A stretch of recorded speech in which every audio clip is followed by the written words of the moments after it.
a highway, then heaven is a bus stop. Been waiting for a minute there, but has it been forever?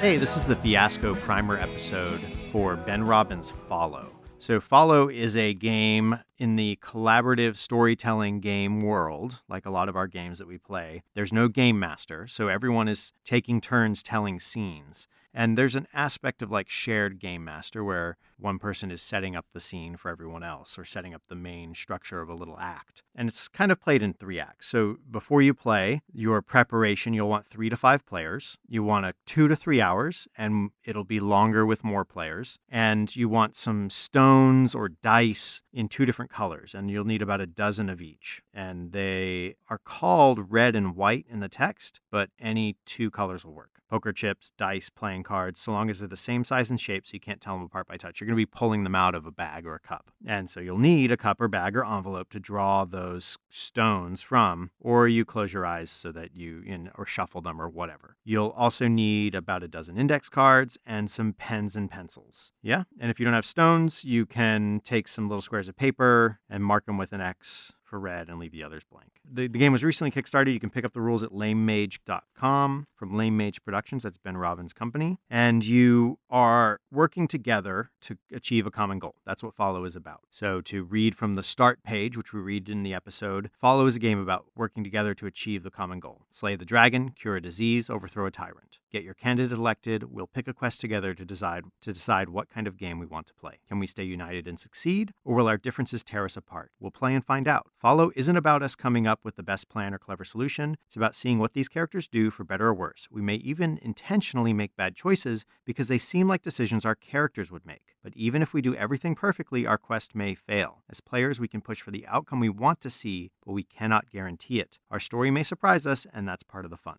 So from there, you go on and you pick your quests. They actually have in the book a number of possible quests. And so the back of the book is actually half quests. And these quests are very simple little play sets, sort of where, for example, the bomb, build the weapon that ends the war. Or the rebellion, overthrow our oppressors. Or the turf, win control of the territory. So then you go to one of these things. In the first book, in the main book, there are 18 of these possible heists or scenarios, quests to complete.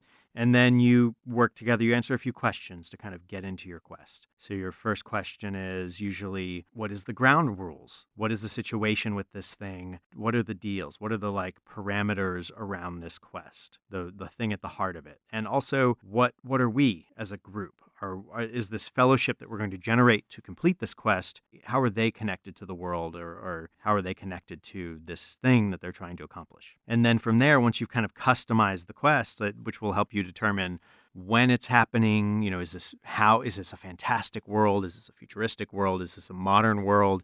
Is this an alternative reality? Is this a historical world? What and where are you, and what are you trying to do? And then what makes the quest difficult? So within those parameters, and again, this can help further define the quest, you can look at the example questions. You actually pick 2 from the list that they provide you, and you can add your own, but each little quest playset has some starters for you. And so you pick 2 things that make it harder for your crew. An example of the bomb is nothing like this has ever been built. We're in unknown territory. Or time is short. War could soon be lost. So those are a couple possible things to make a bomb scenario more difficult. Then you move into character creation. So now you have your scenario, you have your quest complications, and you have your basic setup. What are you trying to do? So now you say who you are, and you actually get your concept. It's a bullet list of about a dozen possible things that are quest related. So if we were to go to the turf, there's a leader, an enforcer, an old guard, a hothead, a charmer, a peacemaker, etc. New recruit, coward, all kinds of options. And then you say what your character concept is, what their name is, and then you pick what you want from the quest.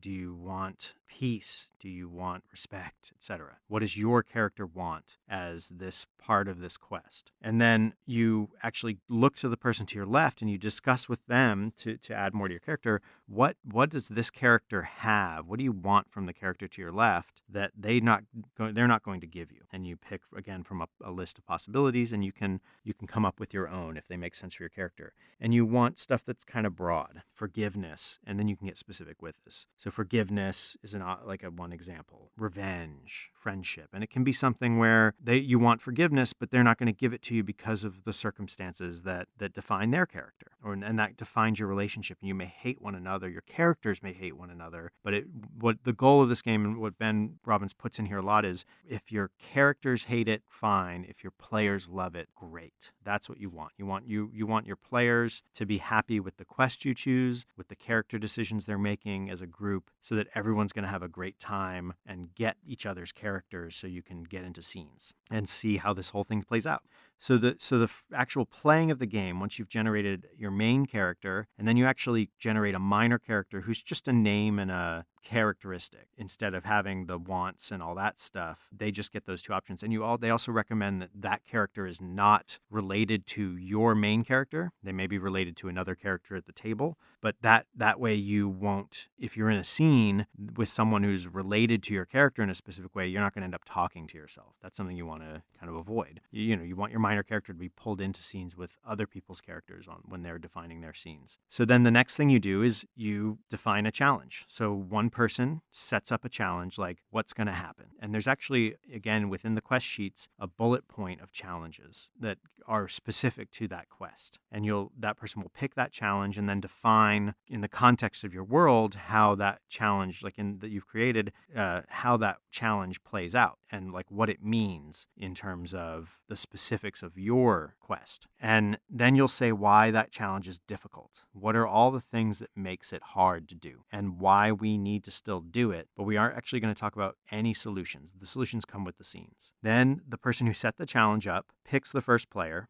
First player sells the first scene. You actually set the pace. You say, how long will this challenge take? And you decide that as a group. Is it going to take us minutes? Is it going to take us hours, weeks, months, years? How long is this challenge going to take to overcome? You go into scenes. The person making the challenge picks the first person to have a scene, and then you go around the table clockwise, each person having a scene. And then when you're done, you basically have had 3 to 5 scenes, you go to resolution. And your scene should be who, what, where. So it should be about your main character, the scene you're setting. So if you're chosen to start a scene, you say, my main character is this, they're the one in it. And you don't choose your own minor characters, you choose other characters at the table. You can even add NPCs, non-characters that are not described yet, and ask your fellow players to take on those mantles. And they recommend keeping it to 2 or 3 characters per scene, so it's very simple and to the point. And so you set up the who, what, where of the scene, and you play it out until it reaches a natural conclusion. But you don't want the conclusion to solve your challenge, just that scene. That scene is just advancing yourself to the end of the challenge and coloring how it's going to go and how your characters feel about that challenge and your efforts in it. And so you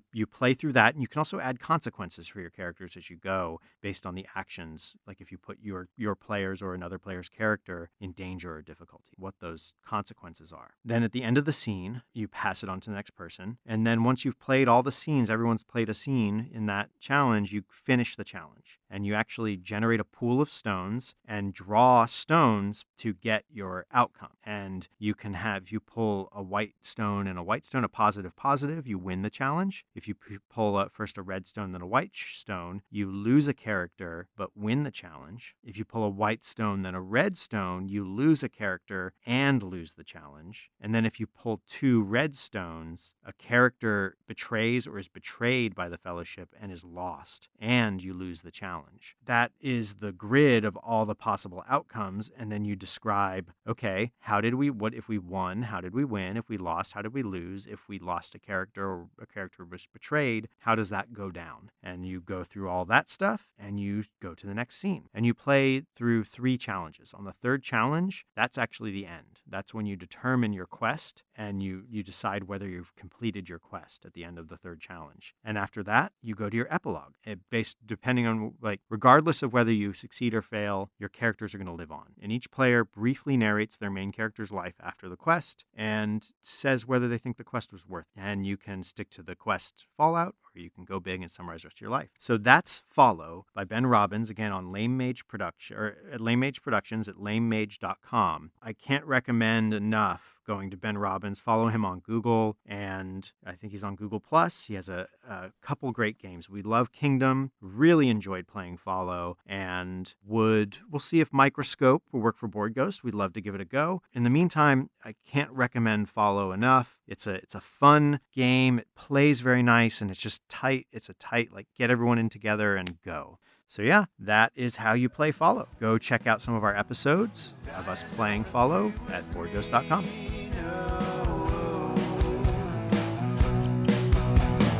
Dying don't agree with me.